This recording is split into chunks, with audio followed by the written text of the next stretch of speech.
Hello everyone. Today I will present you the CropBooster-P project, which is a roadmap or aims to draft a roadmap for future European plant research. It's clear that crops are under pressure for future food system. So only few things are highlighted here, such as the climate change, the increasing demands, growing bioeconomy, and of course we have to be careful that there is not too much of a biodiversity loss and many other things we are facing.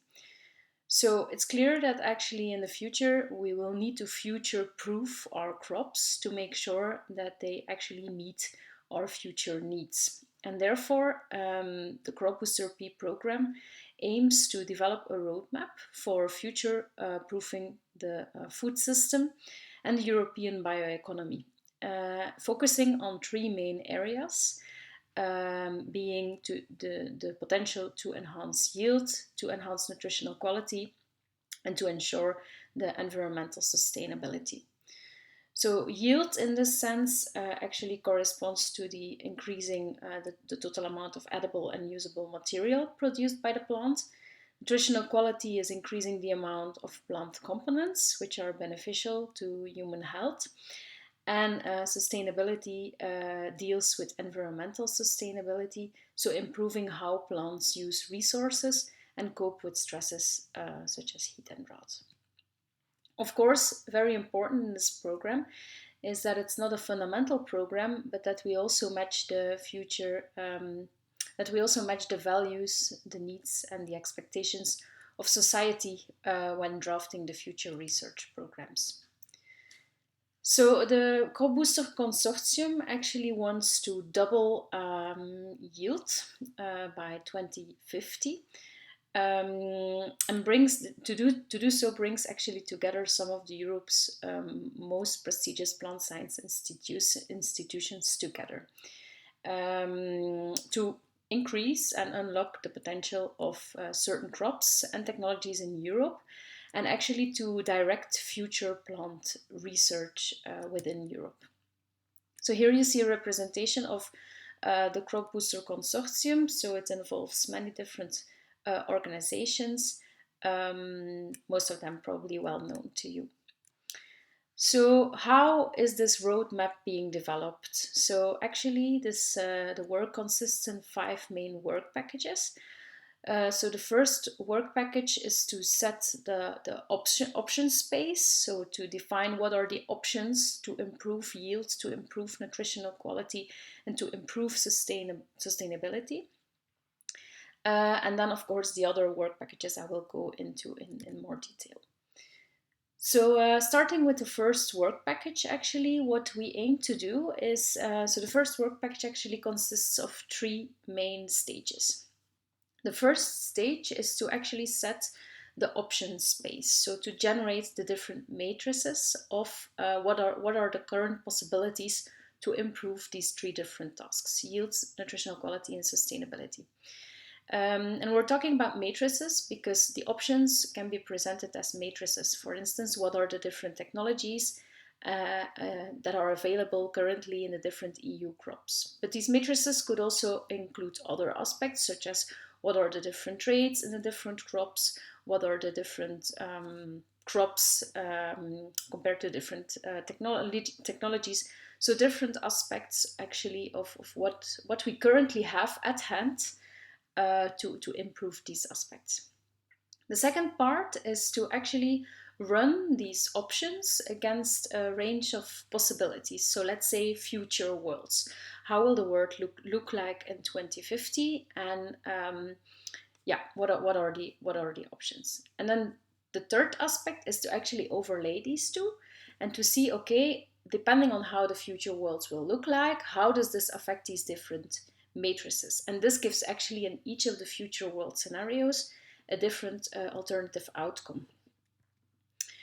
So to start with the beginning, generating these matrices. So to do so, this was a big part in work package 1. We first of all defined the key options to improve yield, nutritional quality, and sustainability. And to do so, we actually mapped the determinants of each of these specific traits. So for instance, shown here for yield potential, we divided this in 4 main categories: the biochemistry and photochemistry of photosynthesis, the uptake and spatial management of resources, and so on. And each of these specific determinants was further detailed in like a kind of ontology network, where we try to capture as many information on the different traits as possible.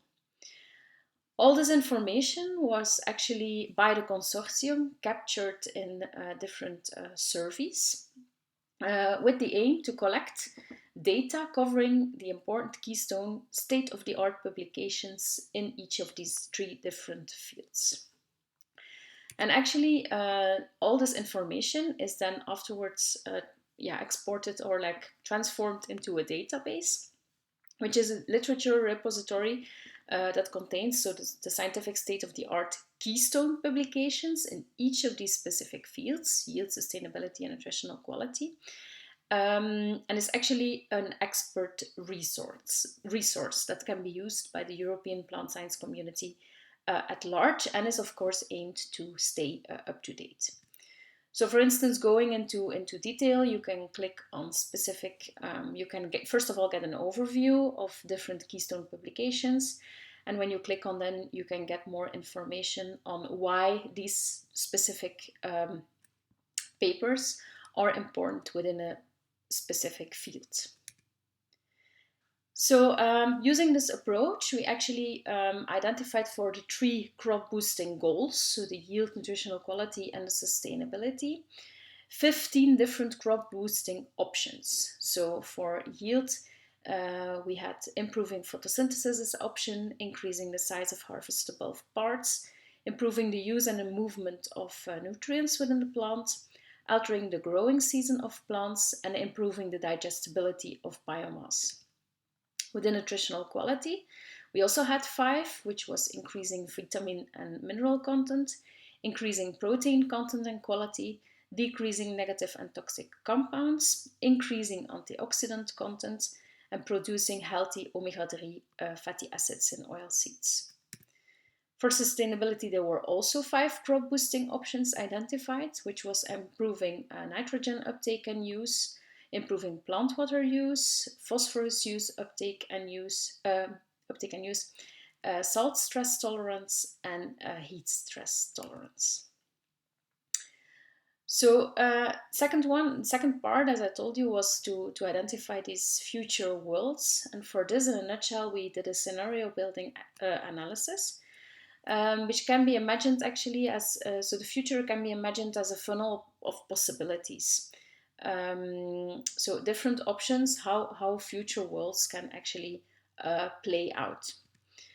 Important there to realize is that scenarios are not predictions. So because we cannot predict the future in the long term, and therefore actually scenarios are unlikely, but plausible and never implausible. So the scenarios differ from each other, and in this way cover a wide range of possibilities, so that you would have the extremities within the boundary of the plausibility. So to identify these different scenarios, we actually took into account 45 different technological, economic, and societal trends. And trends actually continue to push in a given direction. So these trends can be clustered in different categories. Some were demographic trends, such as an aging population. Others were consumer trends, such as, for instance, animal welfare and how people feel against animal welfare. Or, for instance, politics, economy, and society trends, for instance, on the globalization. So 45 different trends. And actually, these trends should be combined with key uncertainties. So trends push in a certain direction, but the key uncertainties make that actually these trends play out differently for each of the different scenarios that we developed. So an example, for instance, is that the impact of environmental changes can be very high, but can also be very low. Similarly, the role of the bioeconomy, so the food versus the non-food thing, can be very challenging, but can be also less challenging. Similarly for science, so the development and adoption of advanced biotech and new breeding technologies can be a solution and can definitely be a go, but can also be considered by society as a no-go, and therefore rather be seen as a problem. So in a nutshell, actually, we came into 4 learning scenarios. So the first scenario was a plantovation scenario where when biotech innovation thrives. A second scenario was actually the very personalized scenario when consumers become king. A third scenario was the food emergency scenario where when actually food runs out, so very negative scenario. And the fourth scenario is a reject tech scenario when actually science loses society.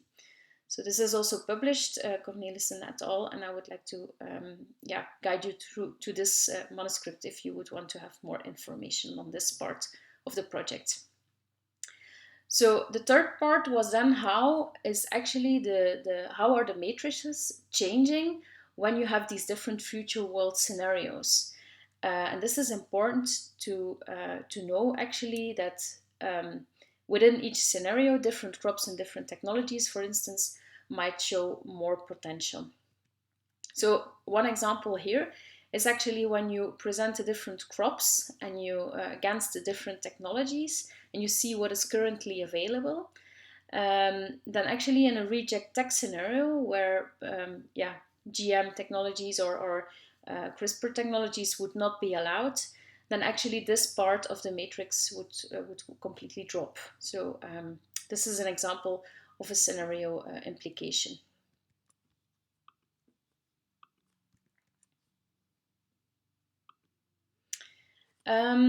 Okay, so then I'll guide you through work package 4. So we skip 2 and 3 for the moment. I guide you through 4, which was actually more on the international cooperation. So in work package 4, the people started actually from the database that we identified. And they actually identified key terms linked to traits selected in work package 1. And in work package 4, they aimed to first of all map the existing research communities using the existing formal and informal EU networks. And secondly, to link research communities with each other via joint meetings between plant scientists. So in work package 4, starting from our database, they could extract different type of information. So for instance, what are the main authors of the publications in the database and what are their connections with each other? For instance, it was possible to see whether there were co-publications between these main authors. But in addition, it was also the aim to identify the main European institutions which publish in the fields corresponding to the traits identified in work package 1. So for these 3 different tasks, yield, sustainability, and nutritional quality. And for this, actually, they made use of the Web of Science. So they queried the Web of Science, which contains more than 10,000 publications for each of these specific traits. And actually, interestingly, when they looked again into the keywords entered in this Web of Science, then it was actually, the outcome was actually very similar. So you had some words such as photosynthesis, which were appearing both using the keywords present in the work package 1 database, but also in the work package 4 literature screening. Using this extension then actually, so that this enlarged database, let's say, it was possible to identify keyword co-occurrences with specific traits. So for instance, if you look for improving heat tolerance, what other key words can you also identify? And then you had some logic, things appearing such as abiotic stress, high temperature, but also, for instance, chlorophyll fluorescence, so some other less logic things that appeared and that made links among different traits. And a similar thing was done for water use efficiency, where you can also see then other specific keywords words occurring. Important in this work package is also that they wanted to map the different research communities and link these research communities with each other. And this is, for instance, what you can see here. So if you would look for shoot architecture, you can see some of the main players doing research on shoot architecture, but you can also see some connections among these main players, which is important for the work done downstream in work package 4, which I will come back to in the following slides.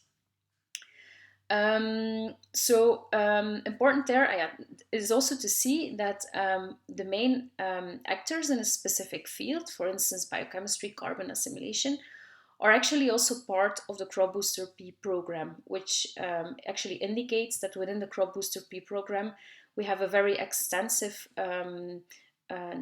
network, let's say, of experts, and therefore bring together all this knowledge. It also allowed us to identify main actors in a specific field, as I told you a few slides earlier. For instance, nutrient use efficiency, and this information was actually also used in the work done downstream of work package 4, because these were contacted as focus group coordinators. So actually, there was a team of experts gathered and an identification done of key authors to make focus groups, and each of these focus groups had a specific team to work on. And each focus group also had a focus group coordinator, which coordinated the work of the focus group work being done. And each of these focus groups went actually into the specifics of one aspect of improving yield, sustainability, or nutritional quality. And they made actually an overview of what the status quo of the research in that specific field is, but also what the future challenges in the field are that need to be addressed with high priority, and what the action points are for a future research program within the field. So they actually make an overview of what do we know within the field and what has to be done in the near future to extend the field. So this is the work being done in work package 1 and work package 4, and then I will guide you to work package 2, where actually the aim was to assess the socioeconomic and the environmental impacts of each of these specific options. So in work package 1, we developed this toolbox of plant improvement options for yield, sustainability, and nutritional quality. And in work package 2, they actually interrogated the impacts of this. So to do this, so they wanted to gain the experts' understanding of what are the main challenges for the food and agriculture sector, what are the priorities in terms of crop boosting options, and are there any other possible strategies that should also be considered within the CropBooster-P project. And in this way, this information can be used to advise European policymakers about technologically possible and socially acceptable crop improvement strategies, which are, of course, both equally important. So to do so, several workshops and surveys were done within work package 2 to address three main questions. The first question was, which goals do people feel are most important? So the yield, nutritional quality, or sustainability. Second question was which options are most important? So out of these 15 crop boosting options I presented earlier. And do different stakeholder groups have different opinions on this? And actually, so this is in a nutshell, again, the work being done in work package 2. So it looks like there are quite some differences in specifics between the farm level, agribusiness, consumer level, and the plant scientists that completed the surveys and the workshops.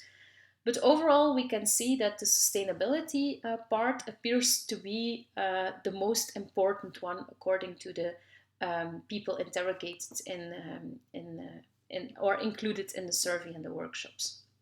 Within each of the specific subtasks, we found that actually the improving plant water use appeared to be the most interesting one within the sustainability. The improving photosynthesis appeared to be the most important one according to the people completing the survey and the workshops in the yield subtask. And improving protein content and quality appeared to be the most important one within the nutritional quality task. But of course, it's important, and this is a comment of one of the people that completed the surveys and the workshop, or that was involved in the survey and the workshops, is that all must be sustainable in the longer term. So that sustainability is definitely the most important one, or considered the most important one, but that they are of course not mutually exclusive, and that we should aim actually to have them all. The impact assessment of the crop boosting options actually also identified 5 main challenges of doing these type of exercises. And the first challenge is actually a knock-on effect. So referring actually to secondary, indirect and cumulative effects. And one participant, for instance, here said that actually decreasing the negative and toxic compounds and elements can be interesting, but can also be extremely dangerous, because they are there for a reason, and we don't know what will happen if we suddenly start to decrease these negative and toxic compounds. A second thing, for instance, is the variation in impacts. So one participant said that we have to take into account that different regions have different needs and different characteristics. So for instance, when we talk about sustainability, there is no general European concept that can be applied, and that this can play out very differently, comparing the northern compared to the center, compared to the southern parts of Europe. And then, of course, there are some others, but due to a lack of time, I don't have the time to go into detail for each of them. But there were also climate change was, of course, considered as a main challenge. The fact that there should be alternatives also taking into account should be seen as a main challenge. And that, of course, all the options will depend very largely on the consumer behavior and the biotechnology regulation. In work package 3, actually, deals mainly with the societal needs and the expectations. So where actually the aim is to make an assessment of the societal values, needs and expectations, including again a panoply of stakeholders, so journalists, academia, citizens, regulators, seed and breeding sectors, and so on. And work package 3 actually aims to improve the dialogue between science and society. And to do so, again, online workshops were organized, interviews and different questionnaires were being done. So important is that this work package is was not about communicating about Crop Booster as such. It was really it has had 3 main goals. The research questions and aim was first of all to assess the stakeholders' perception and knowledge related to crop production improvement and gene editing in plants, but also to assess the stakeholders' experience related to communication about crop production improvement and gene editing in plants, and also to determine how stakeholders communicate about these different things and to identify their needs. And altogether, the aim was to contribute to develop actually a strategy to improve communication with and among different target groups, to actually promote or facilitate the adoption and acceptance of innovation relating to crop production and improvement. So for this, actually, the work package 3 started with 15 semi-structured interviews to gain actually insight into the perception and views of 4 main stakeholder groups: journalists, academia, consumer organizations, and environmental organizations. And these interviews were used as a basis for developing a questionnaire for a quantitative survey. And within this quantitative survey, the major questions were actually how and with whom do you communicate about plant breeding or genome editing? For instance, also how should genome editing be communicated? What is your experience with your communication, and so on. So a lot of stakeholders were included from different organizations, and if you want to contribute, you can still contribute by contacting Sabine Will or Dirk Krause. So important to mention is that we do not want to influence or manipulate someone's opinion, but it's really to increase the awareness and the understanding for an issue which is very much under debate, and to facilitate a differentiated and science-based opinion forming process. So to really include society in these discussions. And then I come to work package 5, which actually aims to bring together all this information. So from fundamental point of view, but also from societal point of view, economical point of view, environmental impact point of view, and to draft a roadmap to future-proof the European crops. And to actually draft the roadmap of how future crops should look like to meet our future demands and how this actually could be achieved. So this is work ongoing where I cannot present you any results from yet. So first of all, would like to thank the Work Package 1 team, which is the work package I spent maybe also most of the time for in the presentation, but also the other work package leaders and the coordinator of the project, Rennie. And thank you for listening and for being here. If you would want to know more on the Crop Booster project, you can sign up for our newsletter or get in touch with me or by via the info.cropbooster.p@wur.nl mail address. And you can also follow us on Twitter.